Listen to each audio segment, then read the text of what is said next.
जय गुरु जी। शुक्राना गुरु जी। पंचम युद्ध खंड प्रारंभ। पहला अध्याय। त्रिपुरा सुरवध की कथा। नारद जी बोले, अब तक तो हमने शिव जी का गृहस्थ धर्म, गणेश और स्कंद जी की सत्य कथा का उत्तम चरित्र सुना। अब आप हमें शिव जी का वह चरित्र सुनाने की कृपा कीजिए जिसमें उन्होंने दुष्ट दानव का वध किया है। माया विहारी शंकर के सभी सुखदायक चरित्रों को मुझसे कहिए। ब्रह्मा जी बोले, एक समय व्यास जी ने सनत कुमार जी से यही बात पूछी थी। तब जो उन्होंने कहा था वही कथा मैं तुमसे कहता हूँ। सनत कुमार जी बोले, हे महाविद्वान व्यास जी,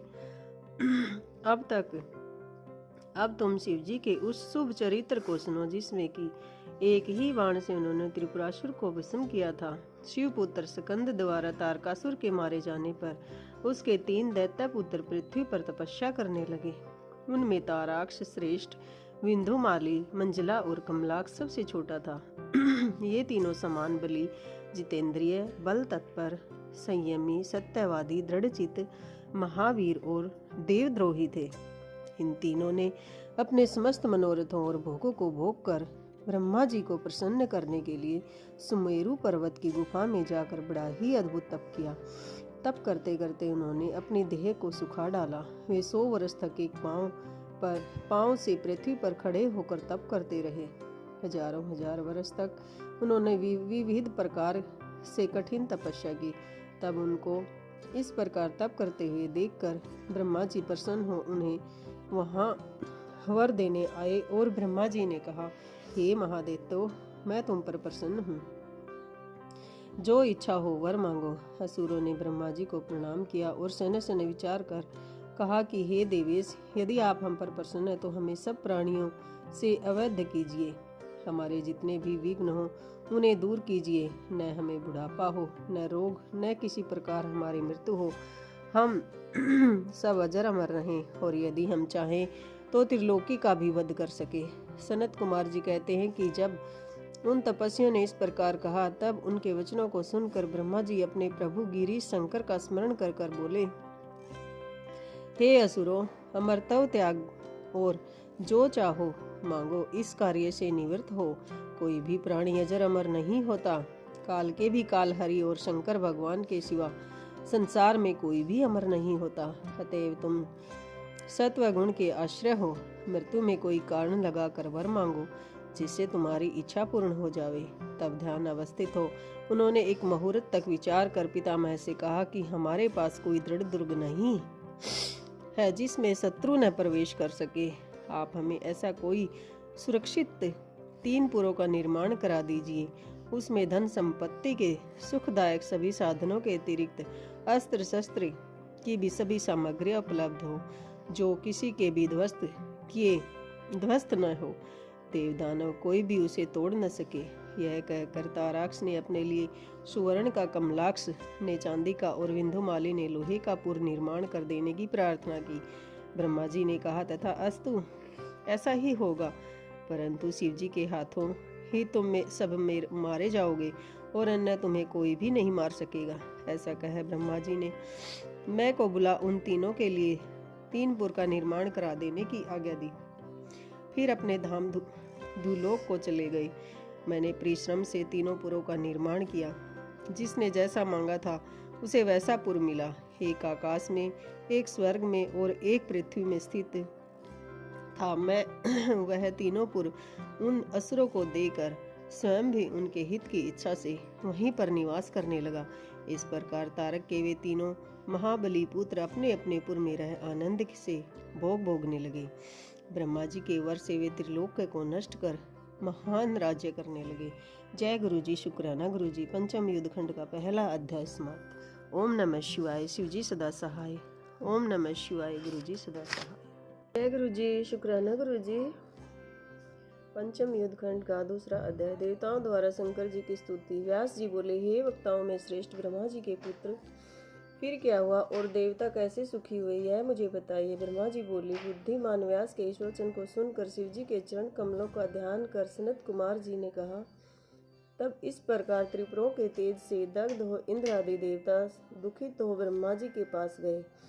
अपना सब कष्ट कहा, उसके वध की प्रार्थना की। ब्रह्मा जी ने संतोष देकर शिव जी के पास जाने की आज्ञा दी। उन्होंने बतलाया कि यदि शिव जी प्रसन्न हो जाए तो कार्य हो सकता है। तब दुखित देवता शिव जी के पास गए, नमस्कार कर बड़ी स्तुति की। देवताओं ने कहा, हे हिरणागर्भ, हे सर्वव्यापक, आपको नमस्कार है। हे प्राणियों के संहार करता, अमित तेजधारी, आपको नमस्कार है। हे निर्विकारी, कांतिमान, महाभूतों के चिन्ह से रहित महात्मन, आपको नमस्कार है। हे शूलधारी, संपूर्ण अस्त्रों के धारक, दैत्यों के महान संहर्ता, पार्वतीपति, आपको नमस्कार है। हे पार्वतीनाथ, परमात्मन महेश्वर और रुद्र रूप नीलकंठ, आपको नमस्कार है। हे ईश, आप तपस्वियों में के फलदाता, सतुल्य और स्तुति से प्रसन्न होने वाले, आपको नमस्कार है। हे नाथ, यह सब देवता आपकी श्रेष्ठ विभूति हैं। आप देवों में इंद्र और ग्रहों में सूर्य हैं। सनत कुमार जी कहते हैं, जब इस प्रकार शूलधारी परमेश्वर भगवान की इंद्र आदि देवताओं ने स्तुति की और यह कहा कि हे महादेव जी, तारक के पुत्रों ने हम सब इंद्र आदि देवताओं को पराजित कर दिया है। त्रिलोक को अपने वश में करके हमको नष्ट कर सारे संसार को उजाड़ दिया है। हे शंकर जी, जब तक त्रिपुरों का नाश नहीं होता तब तक आप शीघ्र ही किसी नीति का विधान कीजिए। तब इंद्र आदि देवताओं के इन वचनों को सुनकर उसके उत्तर में शिव जी ने कहा, जय गुरु जी, शुक्राना गुरु जी। महाशिव युद्ध, पंचम युद्ध खंड का दूसरा अध्याय समाप्त। जय गुरु जी, शुक्राना गुरु जी। ओम नमः शिवाय, शिव जी सदा सहाय। ओम नमः शिवाय, गुरु जी सदा सहाय। जय गुरु जी, शुक्राना गुरु जी। पंचम युद्ध खंड का तीसरा अध्याय, भूतों और त्रिपुरों का धर्म। शिव जी बोले, हे देवताओं, मैं तुम्हारे कष्टों को जान रहा हूँ, परंतु क्या करूँ। त्रिपुरों के स्वामी अभी तक पुण्य आत्मा है, इस कारण वे सारे मारे नहीं जा सकते। अभी दैत्य देवताओं में से प्रबल हैं, तुम उन्हें जीत नहीं सकते। यह जानकर भी द्रोह कैसे किया जाए। फिर मित्र द्रोह तो और भी बड़ा पाप है। जब तक वे मेरे भगत हैं, मैं उन्हें मार नहीं सकता। तुम सभी धर्मज्ञ हो, धर्म से विचार करो। मेरी सम्मति है कि इसके लिए तुम लोग विष्णु जी के पास जाओ और वे जैसा कहें वैसा करो। तब यह सुनकर इंद्र आदि देवताओं ने पहले ब्रह्मा जी से कहा। ब्रह्मा जी अग्रणी बनकर उन्हें विष्णु जी के पास ले गए। ब्रह्मा जी के विष्णु जी के पास पहुंच देवताओं को बड़ी प्रसन्नता हुई। उन्होंने अपने दुख का समस्त कारण शीघ्र ही विष्णु भगवान से निवेदन किया। विष्णु जी ने सब बातें सुनकर कहा, यह सत्य है, जहाँ पर सनातन धर्म हो वहाँ दुख नहीं होना चाहिए। सूर्य के दिखने पर अंधकार नहीं रहता। देवताओं ने कहा, अब हम क्या करें, हमारा दुख कैसे दूर होगा, हमारी किस प्रकार स्थिति होगी, हम सुखी कैसे रहेंगे। त्रिपुरों के रहते तो धर्म नहीं रह सकता। जैसे भी हो शीघ्र इनके वध का उपाय कीजिए, अन्यथा सब देवता काल कलवित हो जाएंगे। तब देवताओं की इस प्रार्थना को सुनकर नारायण भगवान ने अपने मन में यह विचार किया, मैं देवताओं का कार्य कैसे करूं, क्योंकि तारक के पुत्र तो शिव जी के भगत हैं। समर्थ विष्णु जी के यज्ञों का स्मरण किया। उनके स्मरण करते ही यज्ञगण वहाँ तत्क्षण वहाँ उपस्थित हुए। उन्होंने उन प्राण पुरुषोत्तम यज्ञपति विष्णु जी को नमस्कार कर प्रसन्नता प्राप्त की। तब उन्हें दिखाकर विष्णु आदि ने इंद्र आदि से कहा कि हे देवताओं, तीनों जगत की विभूति के लिए यज्ञ करो। यज्ञों से ही त्रिपुरों का विनाश होगा। सनत कुमार जी कहते हैं, अच्युत भगवान के वचन सुनकर उन्हें प्रेम से प्रणाम कर देवगण उन यज्ञेश का सत्वन करने लगे। सविधि चयन विधान किया। फिर तो उस यज्ञ खंड से एक महान शरीर वाला शूल शक्ति धारी हजारों भूतों का समुदाय निकल पड़ा।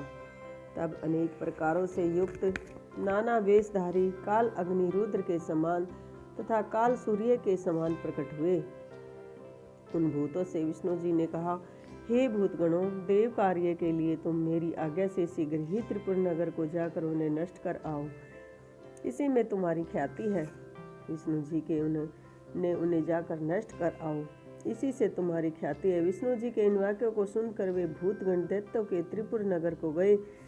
परंतु ज्यों ही वे उनके पुर में प्रविष्ट हुए त्यों ही त्रिपुरों के तेज से वे भस्म हो गए। जो बचे वे विष्णु भगवान विष्णु जी के पास भाग आए। उनका संहार सुन विष्णु जी चिंतित हो गए। उन्होंने देखा कि इंद्र आदि सब देवता संतप्त हैं। वे विष्णु दैत्य के पुत्र की जीत की चिंता से व्याप्त हो गए। उन्होंने कहा, कुछ भी हो, धर्मात्माओं का नाश नहीं हो सकता। अभी त्रिपुर धर्मात्मा है, उन्हें कौन मार सकता है। शिव का पूजक तो कैसा भी पापी हो, पापों से मुक्त हो जाता है। अतएव जब तक रुद्र की पूजा न होगी तब तक कामनाओं की पूर्ति नहीं हो सकती। लिंग पूजन से तो मोक्ष भी प्राप्त हो जाता है। वेद धर्म और शिव पूजन ये दोनों नित्य क्रम जब तक हैं तब तक त्रिपुरों का नाश नहीं हो सकता। यह विचार कर विष्णु जी ने उन तीनों असुरों से वेद धर्म और शिव अर्चन का विनाश करना ही उचित समझा। उन्होंने देवताओं से कहा कि अब आप लोग घर जाइए, मैं यथासाध्य आपकी सहायता करूंगा। नहीं होगा तो उन तीनों दैत्यों को रुद्र से विमुख करा उन्हें भस्म कर दूंगा। सनत कुमार जी कहते हैं, उनकी आज्ञा मानकर देवता अपने धाम आए। विष्णु जी उनके हित का विधान करने लगे। उसी सर्व पाप नाशक वृत्तांत को मैं तुम्हें सुनाता हूँ, सुनो। शिव पुराण पंचम युद्धखंड का 3रा अध्याय समाप्त। जय गुरु जी, शुक्राना गुरु जी। ओम नमः शिवाय। शिव जी सदा सहाय। ओम नमः शिवाय। गुरु जी सदा सहाय। शिव महापुराण के अगले अध्याय के लिए चैनल को सब्सक्राइब करें।